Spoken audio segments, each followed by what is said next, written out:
वृत्त के बारे में बता रहा हूँ, ठीक है ना। वृत्त क्या होता है और वृत्त की परिधि क्या होती है, वृत्त की जीवा क्या होती है, वृत्त का परिमाप क्या होता है, वृत्त का क्षेत्रफल क्या होता है।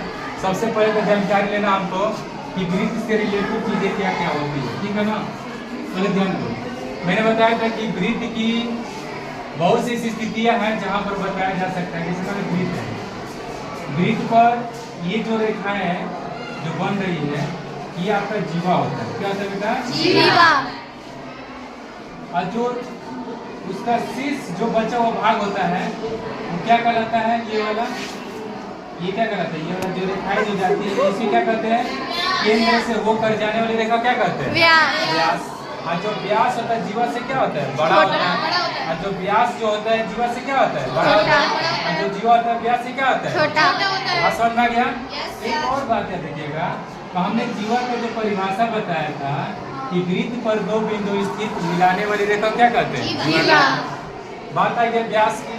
व्यास किसे कहते हैं?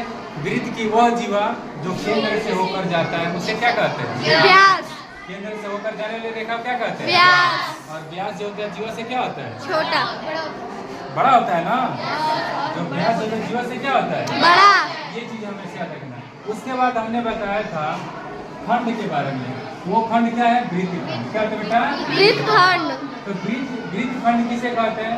वृत्त खंड उसे कहते हैं कि वृत्त की जीवा, वृत्त की चाप, क्या बोलेंगे? वृत्त की चाप तथा जीवा, क्या बोलेंगे? जीवा के मध्य के क्षेत्रफल को क्या कहते हैं? वृत्त खंड। क्या बोलेंगे? वृत्त खंड।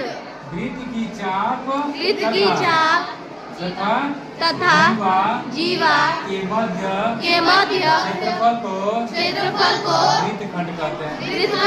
इसके बाद वृत्त खंड को दो भागों में बांटा गया था। कितने भागों में? दो भागों। पहला होता है लघु वृत्त खंड, दूसरा क्या होता है? दीर्घ वृत्त खंड। देखो, लघु वृत्त खंड का मतलब क्या होता है? जो छोटा वाला हिस्सा होता है ना उसे क्या कहते हैं? लघु वृत्त खंड। और जो इससे छोटे वाले के शीर्ष बचा हुआ भाग क्या होता है? दीर्घ वृत्त खंड।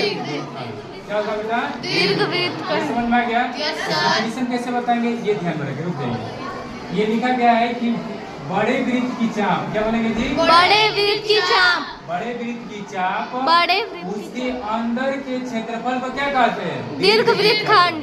क्या बोलेंगे? दीर्घ वृत्त खंड। और उसके बाद जो छोटे वाले चाप के अंदर के क्षेत्रफल को क्या कहते हैं? दीर्घ लघु वृत्त खंड। क्या बोलेंगे? लघु वृत्त खंड। तो ये चीज हमेशा याद रखना। और उसके बाद हमने क्या देखा था कि वृत्त खंड देख लिया, वृत्त खंड के दो भागों में बांट लिया।